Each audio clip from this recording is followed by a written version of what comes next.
what my idea is if we can bring the Ukrainians in, let's bring them. If we're not able to, the next best is bring the Israelis in, bring the IDF in.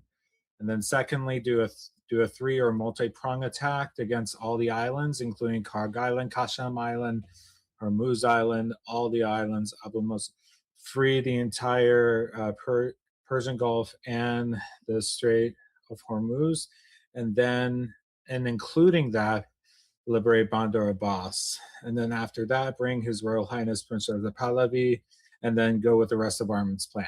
That's what I would do. Okay, before we go to the next person, we just got our first super chat, and it's actually interesting, something to note of. And thank you, VJ, for the super chat, for our first super chat of this show. It's saying Dr. Gad Sad is on Mark Levin tonight. Would be cool to show it on stream if you can.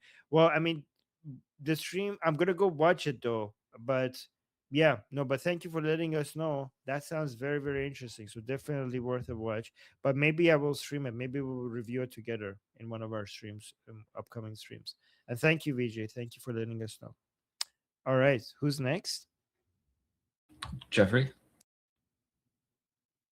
Yeah, you guys all touched on a lot of really significant points. I'm going to expand on some of them. As best case, like track 2 material supports to arm anti-mullah elements is one of the key lines of effort needed to ensure that we realize the liberation of Iran from the mullah regime that's illegally occupied Iran since '79. There's different ways that could shake out. One thing, a couple of steps that I'm going to elaborate on some of the things that were said on some steps that would be helpful in realizing that effort. So the first is having President Trump recognize His Highness Prince Reza Pahlavi as the head of the transitional government in exile. There's actually, that's his constitutional right to do, and or there is contemporary cases that support that, particularly with regards to the U.S.'s recognition of Juan Guaidó in Venezuela in 2019. That actually allows things like, it streamlines the legal environment for creating, using private military contractors or the contractor model, diaspora funded private military creation, transnational substate networks and covert action, and congressional counteraction efforts. So what are those? Like, what does that look like? So you'd want to train elements of the anti-mullah diaspora and skill sets to directly support non-lesser and kinetic lines of effort. Non-kinetic lines of effort is pre-bunking, debunking, regime propaganda, and lawfare. Lesser kinetic lines of effort is training elements within the anti-mullah diaspora to engage in open source measurement and intelligence assessments that would do things like link analysis and or weaponized transparency, sometimes called targeting. Kinetic lines of effort, we have different approaches, albeit the same goal. One of the lines of effort I push for regarding kinetic lines of effort centers on vetting and then training elements of the anti-mullah diaspora outside of Iran, particularly American and Canadians of Iranian descent, males between 18 and 35 that are not married and have no family or kids. And that training would center around between 8 months and 55 weeks to create essentially 20,000 highly trained operatives that could engage in counterinsurgency, counterterrorism, and anti-death squad activities. They would be, organized around 156 to 158 companies broken down into 8-man hunter-killer teams dispersed throughout Iran to then actively hunt down, besiege, and IRGC elements and eliminate them. Training includes basic training, which is 10 weeks, advanced individualized training for infantry, which is 12 weeks, RASP, which is pre-Ranger, which is 8 weeks, Ranger schools, 9 weeks.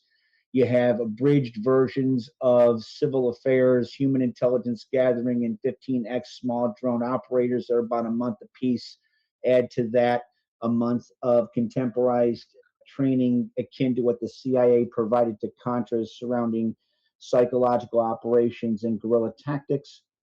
As far as like why Ukrainians, as somebody who played a role in that, both in assisting Ukrainians defense forces resistance to Putin's criminalized counterintelligence state and or facilitating organization operational ties between Ukrainian defense forces and anti-mullah diaspora, it's very easy. There's the geopolitical and geostrategic overlap between Putin's criminalized counterintelligence state and the mullah regime and regime remnants.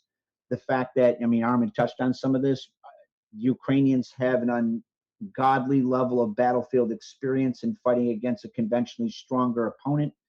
And not for nothing, Ukrainians' approach towards asymmetrically countering a conventionally stronger opponent leverages revolutionary technologies like directed energy, say like the Trizub, which is Ukrainian for trident, and or defensive swarms to shoot down and knock down jihadis, as well as long-range strike munitions like flamingos, which cost about $350,000.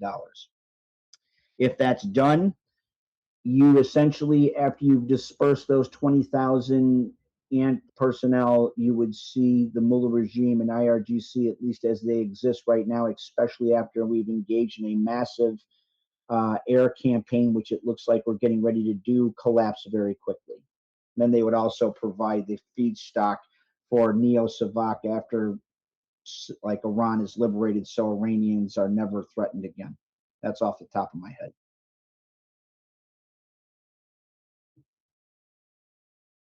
So, wait, Carolyn, I don't know why I'm frozen. Am I frozen? No, okay. Carolyn is saying, I keep hearing that if some cities are liberated, they could become training ground for Iranians fighting the IRGC. How would they reach those cities without becoming targets? I mean, they will definitely be targets. The thing is that, first of all, we're hoping for a lot of firepower by Americans and Israelis trying to help them. We're also thinking about Ukrainian drones providing defense against, a lot of drones that might be coming. So drone defense by Ukrainians, they have a lot of experience at that. But one thing that we have to keep in mind is that when the Iranian people want to do their uprising, even without this plan, they will be a target anyways, right? So when we're saying we should liberate a city and turn it into a base of operations against IRGC, a lot of people point out to us that, well, then they will be targeted. Yeah, but as opposed to, the way I look at it is, as opposed to another method that they wouldn't be targeted, because whatever uprising that we have, at the end of the day, toppling the regime requires an uprising by the Iranian people. So either way, we are going to have the Iranian people being targeted by the regime when that happens, right? At least this way they would be armed, and at least this way there would be some ways to create some defense against the Iranian people being targeted. I don't know if that makes sense, but that's how I think about it. And also, Leslie celebrating her 3-month membership and saying Ukrainians are kicking Russians out. I mean, yeah, I've seen recent reports from Ukraine, and it's really impressive what the Ukrainians are doing right now, and wish them all the best. Okay, who's next? Next is Daniel Doan. Yeah. So my point is that all the Ukrainian, when you speak about Ukrainians helping in it, it's nice, but they also, I believe, have to take in account the interests of France and Britain, which, at least right now, they're really anti all what Trump's do. Like, never mind what Trump will do. Even if Trump somehow magically will send F-35s to Ukraine, they somehow will come up with an idea that it is bad. So I think at least the administration in Ukraine will have to play a really good diplomatic thing. They will have to do a good play before they actually can execute such maneuver.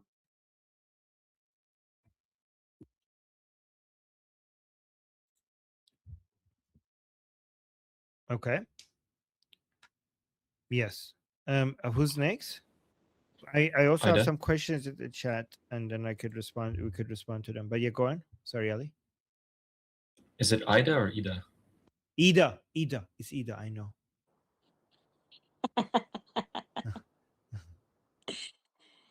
Hi, guys. Hi.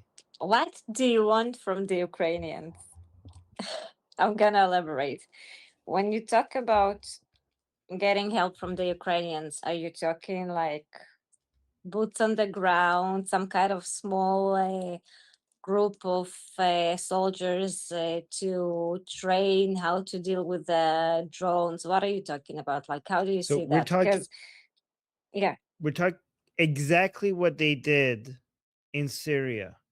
The training of there was a small group of Ukrainian soldiers in Syria that they trained the opposition with how to use drones, and it ended up being very effective against Assad. So basically, just a repetition of that. okay, thank you. And Yeah. I have actually a good friend who is doing that part in the Ukrainian army. I wish I could ask him about his thoughts about Yeah. it, but obviously I can't because it's dangerous. Right. But I don't know, maybe a small group that can that somehow will be like mm, voluntarily, maybe because of money. Yes, but not like in a big extent because they're really really busy. Although they sometimes kicking Russians' ass, it just I hear things that are not always on the news. So because of my family there, so that it would be nice if they could help, but to what extent? How many of them right now? They're still really okay. If you say some small group training, but will they be willing to go to a place that is maybe less safe? I wish I could ask him. I mean, I wish I could ask. Syria was pretty unsafe. The thing is, Ida, they were very busy when they were doing that in Syria as well, right? And it took very few numbers of them to be able to do the training, and it was actually helping Ukraine against Russia, right? Because they don't do it for free. Okay, they get Yeah, no, paid. They get paid for it, and that helps their fund their war efforts against Russia. So it's not, it doesn't take away from their efforts against Russia. It actually helps with their efforts against Russia, if it makes sense. Yeah. yeah, no, I'm thinking maybe like a small group. Yeah, it's possible, but not like big group boots on the ground, because that would Yeah. be, I don't I think it's possible. I really appreciate your concern for like not reducing the Ukrainian forces against Russia. I completely appreciate your concern. Yeah. No, I wanna do what's best for Iran, what's best for Ukraine. But Yeah, I'm of just course. I wondering if I'd be able to ask that guy that I know that deals exactly in that field of drones and stuff in it, but I don't think it would be, it's not something I could ask him via calls, but it would be interesting. So yeah, just pray for the best. Every little helps, right? Yes. Yes. Okay. And I think Thank actually you. there are two people, like I think Jeffrey and I think Sketch are going to also comment on this, so you're going to get even more complete picture of what that would look like. So let's see what they have to say. I'll go first because Jeff has a little bit more like a higher tier knowledge, but I can tell you on the ground, they're not going to use soldiers. But your basic soldier that's on the ground in Ukraine is not someone that we would send over there. Number one, we would send the people that train those people, and it would probably be like what you send is training people. You don't send soldiers. When I say help from Ukraine, I mean buy the stuff that they're selling, eagerly selling. Right? This would be a great aid to Ukraine. You want to help Ukraine? Don't give them a loan and then trying to get some money back from them later from their resources while they're trying to rebuild. You sell what they're manufacturing, right? They have big plants. These soldiers aren't making the drones on the field, right? They have big plants that are producing. They just did like a, what was it, like 600, 1,000 drones just hit Moscow. These people are producing an amazing amount. They have an industry that is now world class when it comes to drone. I would believe second only to USA, because USA can probably hit harder. But when it comes to cost efficiency, I think they're number one. If you're going to go drone for drone, who is the most cost efficient in their effect? It's probably Ukraine, right? What we can do is put some MQ-9 Reapers to make sure that the rows of cars that are just flooding out of the cities into places where they get trained, we can make sure they don't get hit with some MQ-9s. But when it comes to drone defense and some drone offense, I don't put anyone beyond. I think Ukraine would love to sell this to us. Ukraine went to the Saudis. Ukraine went to Qatar. They went to every one of the Gulf nations. Ukraine sent people because they want that money. This would be like not millions, billions and billions of dollars, and maybe long-term contracts for them, right? They would be getting their foot in the door with whatever is coming next. Pahlavi would probably be very grateful and want to have a defense contract with them, right? So this is not only good for Ukraine now, because they need the money now, and probably the US and some other countries that want this Gulf open would put the money in the bank now. And that's something Ukraine, all wars run on money. So they would want the money now. And also, it has a lot of long-term good. They are proving themselves to be world-class warriors. And that's why the whole world is calling on them for this kind of thing, because they want them to make the money. They don't want Ukraine to have to go country to country. Please help, please give us money. It's even better for them, and it gives them a much stronger negotiating position if they have weapons that they have patented, because we're not going to steal their tech, right? We're not going to steal the Shahed tech. We do that to Iran, but we're not going to do that to Ukraine. That's an ally. We would respect them. We would pay them for their intellectual property, and we would respect all their patents. They might get factories and stuff going in different nations. They don't have to just produce there, right? Let's say they get a deal with America. They get a deal with the Saudis. They get a deal with other nations. Those other nations are going to help produce. They might make parts. Look, I know you're in the middle of the war. Let me make the parts and just ship them to you, right? They might do that kind of deal. Oh, it's war. We're aiding war. Well, we'll send dual-use parts like they do. That kind of deal. Thank you. No, I was just thank you for making that clear, because I was somehow under the impression of like send half of the army of the Ukraine to fight in Iran. Thank you. Thank you. So another thing that I would like to say is that France is not going to get in the way of Ukraine. You think France is going to get in the way of a deal that Ukraine makes with anyone? No, Britain is not going to say, oh, no, Ukraine, what's up? I'm going to block Ukraine. If anything, this helps the people trying to fight IRGC, because once you put Ukraine in play, Europe has a very tough time talking shit about anything Ukraine does, because Ukraine is hitting Russia, their monster. Like Europe is really afraid of Russia. And the only person in Europe that's spanking Russia right now is Ukraine. So no one in Europe is going to talk shit about Ukraine coming over here and helping, talk shit about America, giving them some money so they can do it. What they're going to do is be happy that we're helping Ukraine develop an industry that's spanking Russia right now. Moscow hasn't been hit since World War II, and they're getting spanked right now. It's amazing.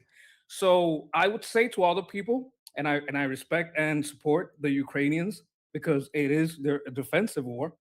And I kind of feel also a little bit of love for them, for what they're doing, and for what they're doing for the whole world, despite their situation. So I would say the best way to help them is let them help us.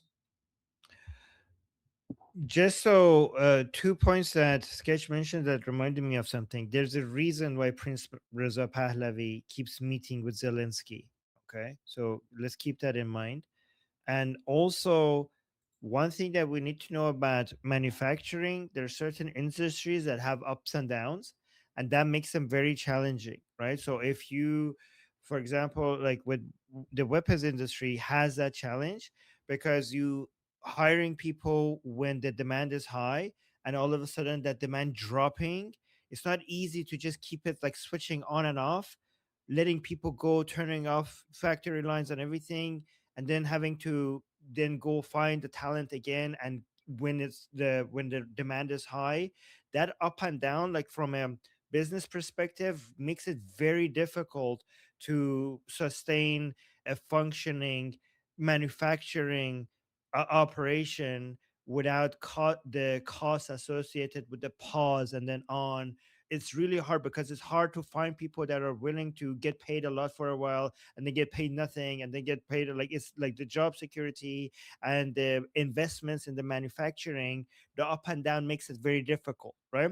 So that's why Ukraine being able to have international customers makes the manufacturing a lot more consistent. So it makes it much less of a roller coaster. So instead of having to just create these manufacturers that what they need for their own war against defense against Russia, having an international customer base where they could feed this to makes this a lot look a lot less like a roller coaster.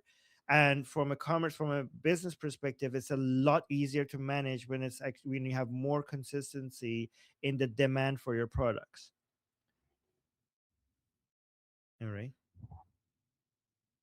who's next? All right, Jeffrey, and then we have to move on to the next topic.